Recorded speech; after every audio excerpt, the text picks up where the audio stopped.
마음으로 성령 충만을 사모하여서 새벽을 깨우며 기도의 자리에 나오신 모든 성도님들을 환영하고 축복합니다. 사랑과 은혜가 풍성하신 하나님 아버지, 우리에게 독생자 예수 그리스도를 보내주시고 구원과 생명의 길로 인도하시니 참으로 감사드립니다. 오늘도 이렇게 우리의 기도를 들으시고 응답하시는 신실하신 하나님 아버지께 찬양과 영광을 올려드립니다. 하나님의 크신 은혜를 받았지만 욕망과 욕심에 끌려 예수님의 왕 되심을 잊어버리고 살아가는 연약한 인생을 용서하여 주옵소서. 다시 한번 예수님의 왕 되심을 고백하며 통치와 다스림 가운데 진리와 생명의 길을 달려가는 우리 모두가 되게 하여 주옵소서. 담임 목사님과 사모님의 건강을 지켜주시고 날마다 성령 충만의 은혜로 함께하여 주옵소서. 담임 목사님, 장모님의 건강을 속히 회복시켜 주옵소서. 또한 자녀들의 앞길을 인도하시며 하나님의 권능의 손으로 함께하여 주옵소서. 원로 목사님과 사모님의 건강도 지키시며 날마다 충만한 평안과 기쁨이 넘치게 하여 주옵소서. 모든 성도들의 삶을 지키시고 보호하여 주옵소서. 암과 질병 가운데 고통 중에 있는 성도들을 속히 회복시켜 주옵소서. 재정의 문제와 관계의 문제, 자녀의 문제, 마음의 질병으로 끊임없이 하나님 앞에 기도하며 엎드리는 기도의 백성들에게 힘과 능력을 더하시고 하나님께서 주시는 힘과 능력으로 모든 어려움들을 돌파해내는 믿음의 백성 되게 하여 주옵소서. 귀한 다음 세대를 붙잡아 주시옵소서. 예배가 회복되게 하시고 말씀이 회복되는 은혜의 세대로 자라가게 하옵소서. 세계 선교 사명 감당하시는 귀한 선교사님들의 삶을 지켜주시고 복음의 능력이 힘있게 나타나게 하옵소서. 추운 날씨 가운데 군복무 중인 주의 자녀들과 해외와 타지에 나가 있는 주의 자녀들을 지키시고 인도하여 주옵소서. 조국 대한민국을 위해 간절히 기도합니다. 하나님, 모든 것이 회복되게 하시고 재난과 재해가 그치게 하시며 특별히 안전을 지키시고 평화를 지켜 주옵소서. 올바른 나라가 되게 하여 주옵소서. 말씀 사경회를 기도함으로 준비하게 하시며 깊이 있는 말씀을 통해 참된 예배를 배우고 온전한 예배로 나아가는 모든 성도 되게 하여 주옵소서. 천사 찬양대의 찬양 기쁘게 받아 주시오며 모든 대원들의 삶을 지키시고 삶의 모든 지경 가운데 복의 복을 더하여 주옵소서. 예수 그리스도의 이름으로 간절히 기도드립니다. 아멘. 오늘 하나님께서 우리에게 주시는 말씀은 마태복음 2장 1절부터 12절까지의 말씀입니다. 신약성경 2면에 있습니다. 마태복음 2장 1절부터 12절까지의 말씀 다 찾으셨으면 한 절씩 교독하실 때 하나님의 음성 들으시기 바랍니다. 헤로드 왕 때에 예수께서 유대 베들레헴에서 나심에 동방으로부터 박사들이 예루살렘에 이르러 말하되 유대인의 왕으로 나신 이가 어디 계시냐? 우리가 동방에서 그의 별을 보고 그에게 경배하러 왔노라 하니 헤로드 왕과 온 예루살렘이 듣고 소동한지라. 왕이 모든 대제사장들과 백성의 서기관들을 모아 글소가 어디서 나겠느냐 물으니 이르되 유대 베들레헴이오니 이는 선지자로 이렇게 기록된 바 또 유대 땅 베들레헴아 너는 유대 고을 중에서 가장 작지 아니하도다. 내게서 한 다스린 자가 나와서 내 백성 이스라엘의 목자가 되리라 하였음이니이다. 이에 헤롯이 가만히 박사들을 불러 별이 나타난 때를 자세히 묻고 베들레헴으로 보내며 이르되 가서 아기에게 대하여 자세히 알아보고 작거든 내게 구하여 나도 가서 그에게 경배하게 하라. 박사들이 왕의 말을 듣고 갈새 동방에서 보던 그 별이 문득 앞서 인도하여 가다가 아기 있는 곳 위에 머물러 서 있는지라. 그들이 별을 보고 매우 크게 기뻐하더라. 집에 들어가 아기와 그의 어머니 마리아가 함께 있는 것을 보고 엎드려 아기께 경배하고 보배합을 열어 황금과 유향과 모략을 예물로 드리니라. 그들은 꿈에 헤롯에게로 돌아가지 말라 지시하심을 받아 다른 길로 고국에 돌아가니라. 아멘. 온 세상의 왕으로 오신 예수님, 온 세상의 왕으로 오신 예수님이라는 제목으로 말씀을 선포하도록 하겠습니다. 오늘 본문을 살펴보시면 예수님은 베들레헴에서 태어나셨습니다. 이 베들레헴이 어떤 곳이냐 하면 다윗이 사무엘을 통해서 기름 부음을 받고 왕으로 세워졌던 곳입니다. 마태가 예수님께서 베들레헴에서 나셨다는 사실을 분명하게 밝히고 있는 이유는 바로 이 예수님께서 말씀하신, 약속하신 메시아이심을, 또한 온 세상의 왕이심을 분명하게 드러내기 위해서 이렇게 기록하고 있습니다. 특별히 예수님께서 태어나신 이 시점에 동방에서 박사들이 예수님의 탄생을 기념하려고 오고 있었는데요. 여기서 박사들이 누구인지를 우리는 정확하게 알 수는 없습니다. 그저 동방에서 왔다 정도밖에는 알 수 없죠. 추측하건대 유대인들이 정착해 있던 페르시아 지역에 있던 박사들이 아닌가 그렇게 추정해 봅니다. 물론 구약 성경에서 이 점성술가, 그러니까 별을 보고 점을 치는 사람들은 반드시 돌로 쳐 죽이라고 말씀하고 있기 때문에 아마도 여기에 등장하는 이 사람들은 이 별을 보고 연구하는 그런 박사들, 그러니까 천문학을 전문적으로 연구하는 박사들로 추정이 됩니다. 따라서 이들은 하나님을 믿고 섬기는 자들은 아니지만 예수님의 탄생을, 그 소식을 듣고 예수님께 찾아온 것은 구원이 유대 지역뿐만 아니라 온 세상에 구원자로 오신 예수 그리스도를 나타내기 위함이다라는 사실을 우리에게 보여주고 있습니다. 그들은 유대인의 왕으로 나신 이가 어디 계시냐고 묻고, 또 그들이 그토록 기다리던 왕의 탄생을 알리는 표적이 그들 앞에 나타났음을 그들은 기뻐하며 달려오게 됩니다. 만일 이 박사들이 페르시아에서 예루살렘으로 왔다면 그들은 아마도 4개월에서 6개월 정도의 기간을 거쳐서 이곳 가운데 왔는데요. 그들은 그 긴 거리를, 그 먼 거리를 기쁨으로 달려오고 있는 것을 알 수 있습니다. 또한 이들의 숫자에 대해서도 동방교회와 서방교회가 서로 다르게 설명하고 있는데, 이 동방의 교회들은 12명이라고 주장하고 있고 서방교회는 3명이라고 주장합니다. 이 3명의 주장은 황금과 몰약과 유향이라는 이 세 예물을 가지고 그렇게 주장하고 있는 것이죠. 어찌되었든 이들의 등장은 바로 예수님이 메시아이시며 이 땅의 왕으로 오심을 우리에게 보여주고 있는 모습입니다. 왜냐하면 그들이 따라온 별은 단순히 천문학적 현상이 아니라 하나님께서 강권적으로 역사하신 초자연적인 역사였기 때문이죠. 이 별은 예수님이 이 땅에 오셔서 세상의 왕권을 확립하시기 위한 첫 번째 신호였던 것입니다. 따라서 우리는 예수님을 단순히 역사적인 인물로 받아들이기보다 하나님께서 예비하시고 우리에게 보내주신 신적인 인물이다라고 우리는 받아들여야 합니다.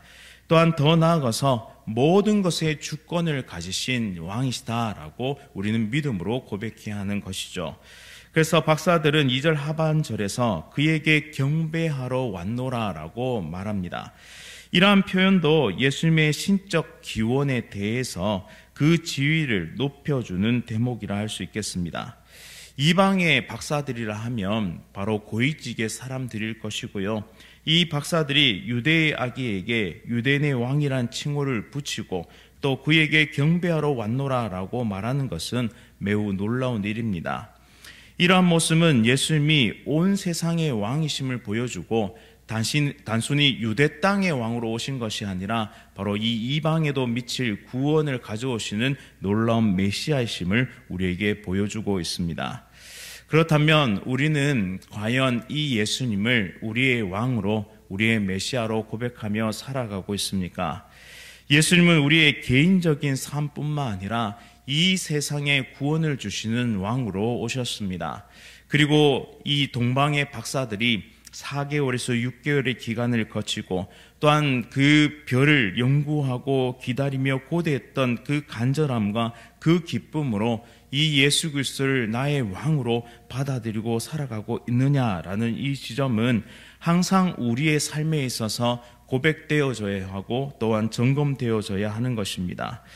우리는 예수님이 온 우주 만물을 다스리는 왕이심을 고백하고 또한 동시에 우리의 삶의 구석구석을 돌보고 계신 우리의 왕이심을, 그 통치와 그 다스림을 고백할 수 있는 하나님의 백성이 될 수 있기를 간절히 원합니다.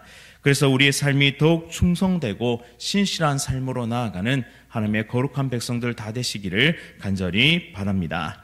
그러나 본문을 살펴보시면 예루살렘 사람들과 헤롯은 이 예수님을 받아들이지 않습니다. 오히려 예수님의 모습을 그들의 위협으로, 그리고 그들이 가지고 있는 공교하게 쌓아 올린 권력을 무너뜨릴 자로 그들은 판단하고 있습니다. 그래서 예수님을 이제 죽이려고 계획하고 있는데요. 헤롯은 예수님을 인정하지 않았고 그분의 왕권을 완전히 거부했습니다. 왜냐하면 자기 자신이 왕이기 때문입니다. 자기 자신이 이 권력을 놓고 싶은 마음이 하나도 없었기 때문입니다. 그는 10명의 아내를 두고 있었고 그 사이에서 수많은 자식들을 낳아 기르고 있었는데요. 자기 아들 중에 누군가 반역을 일으킬 것이라는, 그리고 자신의 자리를 빼앗을 것이라는 이런 편집적인 그런 생각을 가지고 있었기 때문에 자신의 아내와 세 아들을 죽이기까지 하는 일을 벌입니다. 이런 잔악무도한 사람이 자신의 그 권력에 대항하고자 하는, 또한 자신의 권력을 위협하는 아기 예수님을 그냥 둘 리가 없습니다. 그래서 예수님의 등장이 그에겐 큰 위협으로 다가왔고 그 이야기를 듣고 나서 이렇게 사람들을 모읍니다. 대제사장과 서기관들을 모으는데 그리스도가 어디서 태어날 것인가 라고 묻습니다. 이에 대해서 그들은 미가서와 사무엘하 말씀을 통해서 베들레헴에서 날 것이다 라고 대답합니다. 그런데 당시 대부분의 유대인들은 이 메시아가 베들레헴에서 날 것을 알고 있었습니다. 그럼에도 불구하고 헤롯은 율법의 전문가들을 통해서 다시 한 번 더 확인하고 있는 모습을 볼 수 있습니다.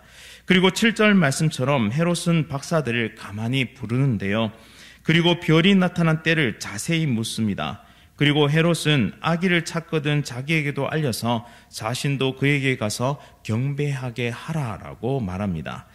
이런 일련의 말들과 행동을 살펴보면 그가 얼마나 간악하고 강계가 충만한 사람인지를 우리는 엿볼 수 있습니다. 그는 지금 거짓말을 하고 있는데요.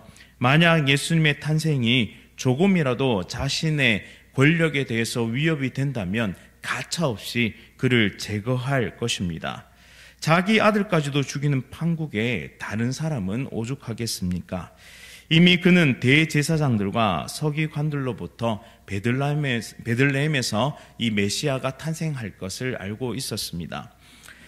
이 박사들에게 아기가 태어난 것을 발견하면 자기에게도 알려달라고 하면서 이 간교한 계책을 이 박사들에게 실행하고 있는 모습을 보고 있습니다.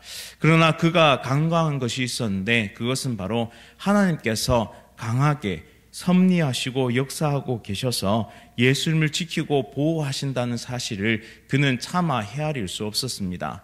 그래서 나중에 12절 말씀 보시면 박사들은 꿈에서 고국으로 돌아가라 라고 얘기하는 이 하나님의 지시하심을 통해서 헤롯에게 돌아가지 않고 돌아서 자신의 고국으로 돌아가게 되죠. 우리는 헤롯의 이러한 태도를 통해서 인간의 무지와 죄성에 대해서 깊이 통찰을 가질 수 있습니다. 죄악된 인간은 하나님의 왕권을 거부하는 것이 당연합니다. 왜냐하면 내 자신이 내 인생의 주인이 되어야 하기 때문입니다. 여전히 주인으로 살고 있고 또한 영원을 살 것처럼 그렇게 주인처럼 행세하고 있는 것이죠. 인간은 자기 중심적이고 자기의 권력을 놓지 않으려고 하고 자기가 쥐고 있는 욕망과 욕심의 그 원천을 빼앗기지 않으려고 하기 때문에 결국에는 예수 그리스도께서 나타나시고 예수 그리스도께서 우리에게 찾아오셔도 우리는 그것을 부정하고 있는 모습을 우리 자신에게서도 찾아볼 수 있다라는 것입니다. 평범한 일상 속에서는 우리의 마음을 잘 지킬 수 있습니다. 예수님의 왕 되심을 고백할 수도 있습니다. 하지만 어려운 순간이 찾아왔을 때 그 순간에도 우리는 동요하지 않고 예수 그리스도를 왕으로 고백할 수 있는가? 혹은 우리가 동요할지라도 다시 마음을 다잡고 말씀 앞에서 예수 그리스도의 왕 되심을 고백할 수 있는가가 우리의 인생에서 매우 중요하다라는 것입니다. 끊임없이 말씀 앞에 우리 자신을 치고 복종시켜야 하는 이유도 죄성을 가진 인간은 끊임없이 왕권에 대해서 도전하고 예수 그리스도를 왕으로 인정하지 않으려는 그런 습성을 가지고 있기 때문입니다. 무엇이 우리의 인생을 흔들고 있는지, 무엇이 우리의 삶을 참된 진리의 길에서 벗어나게 하는지는 말씀을 통해서 깨달을 수 있습니다. 그리고 우리의 중심이 더 이상 흔들리지 않기 위해서는 반드시 예수 그리스도가 우리의 삶의 참된 왕이심을, 메시아이심을, 구원자이심을 고백할 수 있어야 한다는 것이죠. 따라서 오늘 우리가 함께 기도할 때 우리의 삶의 여정 속에서 우리의 진정한 인도자가 되어주시는 그 왕 되신 예수 그리스도를 다시 한번 고백할 수 있기를 원합니다. 혹 지금 흔들리고 있는 분이 계시다면, 혹 지금 인생의 문제로 이리저리 흔들리고 계신 분이 계시다면 우리의 믿음을 강하게 해달라고 그렇게 기도하면서 우리의 반석 되시고 구원 되시고 요새 되시는 그 왕 되신 예수 그리스도를 다시 한번 찾고 고백하는 은혜 백성들 다 되시기를 간절히 바랍니다. 마지막으로 9절 말씀에 박사들을 동방에서부터 인도하던 그 별이 다시 나타납니다. 그리고 그 별은 계속해서 박사들을 인도하다가 아기 예수님이 있는 곳에 머무르게 되는데요. 이것은 하나님의 권능에 의한 초자연적인 일입니다. 이 베들레헴과 예루살렘 사이는 9.7km 정도 되었는데요. 따라서 별은 우리가 생각하는 것보다 더 낮게 떠 있었을 것이고 이 별은 굉장히 디테일하게, 굉장히 세밀하게 구체적으로 이 길을 인도했다라는 것입니다. 이제 11절 말씀에 박사들은 예수 그리스도를 만나게 되는데요. 이 아기 예수님을 만나 뵙는 장면은 일반적으로 우리가 성탄절 선극이나 연극을 통해서 봤던 그 장면과는 사뭇 다릅니다. 왜냐하면 우리가 생각할 때는 예수님이 마구간에 누워 계신다라고 생각하는데 여기서 집에 해당되는 헬라어가 오이키안이고요. 그리고 아기에 해당되는 단어가 파이디온이기 때문에 이 오이키안은 마구간이 아니라 집이고 그리고 이 파이디온은 갓난아기가 아니라 아장아장 걷는 아기를 의미합니다. 또 누가복음 2장 21절 말씀 보시면 할례할 8일이 되매 그 이름을 예수라 하였다라고 말씀하시고 또한 22절에 모세의 법대로 정결 예식의 날이 참에 아기를 데리고 예루살렘으로 올라갔다라고 성경을 기록하고 있습니다. 따라서 예수님이 탄생하고 그 8일의 할례 예식을 거치고 정결 예식까지 마치고 베들레헴으로 돌아왔기 때문에 한 달에서 2달 정도의 기간이 흘렀을 것으로 추정되고 또한 동방 박사들이 이동했던 기간이 4달에서 그리고 6달 정도로 추정되기 때문에 이 동방 박사들이 예수 그리스도를 만났던 이 시기는 6개월에서 1년 정도로 추정하고 있습니다. 이 동방의 박사들의 방문이 헤롯의 모습과 참 대조적인 모습을 보여주고 있는데 여기서 우리는 한 가지 깨달음을 얻습니다. 예수님이 이 땅에 오시고 예수님의 빛이 예수님을 향한 그 빛이 우리에게 비춰짐에도 불구하고 우리는 2가지 선택을 할 수 있다는 것입니다. 헤롯처럼 여전히 받아들이지 않고 거부하든지 아니면 이 동방의 박사들처럼 왕의 심을 깨닫고 그분 앞에 경배하며 엎드리든지 2가지 결정을 할 수 있습니다. 또한 더 나아가서 동방의 박사들이 예수님께 경배하고 예수님께 자신의 귀한 것을 드렸던 것처럼 우리의 삶에도 빛으로 오신 예수님께 우리의 귀한 것을 드릴 수 있다라는 것입니다. 하나님으로부터 모든 것이 은혜로 주어졌는데 우리의 시간과 물질과 우리의 모든 자원들은 하나님 앞에 그 영광을 위해서 쓰임 받아야 한다라는 것이죠. 사랑하는 성도님 여러분, 우리는 예수님을 대하고 빛이신 예수님을 만났을 때 어떠한 자세로 나아가고 있습니까? 우리가 가진 가장 귀한 금과 유향과 몰약보다 더 귀한 우리의 삶과 우리의 인생 전부까지도 예수님을 위해 드리며 살아가고 계십니까? 인생에서 가장 귀한 것이 예수 그리스도임을 깨닫는 자, 그리고 그분이 우리의 왕이심을 고백하는 자, 바로 그러한 사람들이 그리스도인들입니다. 그리고 그 그리스도인들은 참된 복을 가진 자들입니다. 예수님을 발견한 사람, 예수님을 왕으로 고백하는 사람은 더 이상 인생을 허비하지 않고 우리에게 주신 자원을 낭비하지 않고 온 힘과 온 정성을 다해 왕께 영광 돌리는 삶을 살아가게 되는 것입니다. 사랑하는 성도님 여러분, 오늘도 기도하며 왕 대신 예수 그리스도를 고백하며 우리에게 은혜로 주신 모든 자원을 들여 복된 삶, 복음의 삶을 살아가는 하나님의 백성들 다 되시기를 간절히 바랍니다. 말씀을 기억하면서 함께 기도하겠습니다. 사랑과 은혜가 풍성하신 하나님 아버지, 우리의 삶 가운데 예수 그리스도께서 찾아오시고 우리에게 은혜로 많은 것들을 베풀어 주시니 참으로 감사드립니다. 빛이신 예수 그리스도를 발견한 자들은 자신에게 있는 가장 귀한 것을 들여 그 왕되심과 통치하심을 고백했던 것을 말씀을 통해 발견하게 됩니다. 하나님, 나는 오늘 나의 인생을 살아가며 내게 있는 가장 귀한 것을 예수 그리스도께 드리며 나의 전부를 예수 그리스도의 영광을 위하여 사용하고 있는지를 다시 한번 돌이키는 은혜의 시간 될 수 있도록 하나님 함께하여 주옵소서. 특별히 왕권을 거부하며 나의 욕망과 욕심을 사로잡혀 그렇게 살아가는 인생이 아닌지 다시 한번 돌이키게 하시고 예수 그리스도를 왕으로 고백하며 믿음의 길을 걸어가는 은혜의 백성들 다 될 수 있도록 함께하여 주옵소서. 이 모든 말씀 예수 그리스도의 이름으로 간절히 기도드립니다. 아멘. 하늘에 계신 우리 아버지여, 이름이 거룩히 여김을 받으시오며 나라가 임하시오며 뜻이 하늘에서 이루어진 것 같이 땅에서도 이루어지이다. 오늘 우리에게 일용할 양식을 주시옵고 우리가 우리에게 죄 지은 자를 사하여 준 것 같이 우리 죄를 사하여 주시옵고 우리를 시험에 들게 하지 마시옵고 다만 악에서 구하시옵소서. 나라와 권세와 영광이 아버지께 영원히 있사옵나이다. 아멘. 오늘은 국제 어린이 전도협회에서 섬기고 계신 우리 최혜영 선교사님 위해서 함께 기도하겠습니다. 늘 지혜와 건강 주셔서 영혼을 건지는 컨텐츠 제작이 다양하게 잘 이루어질 수 있도록, 또한 웨인박스 사역과 현장 사역에서 생명을 건지는 결실 있게 또한 미디어 사역을 통해 더 많은 이들에게 복음이 전해질 수 있도록 인도해 달라고 우리 국제 어린이 전도협회 최혜영 선교사님을 위해서 지혜와 건강, 그리고 웨인박스 사역, 그리고 미디어 사역을 통해 많은 이들이 복음이 전해질 수 있도록 함께 기도하겠습니다. 또한 이어서 암과 여러 가지 질병으로 치료 중이신 성도들의 회복을 위해서 다 함께 간절히 기도드리겠습니다. 오늘 하루도 성령 충만으로 승리하십시오.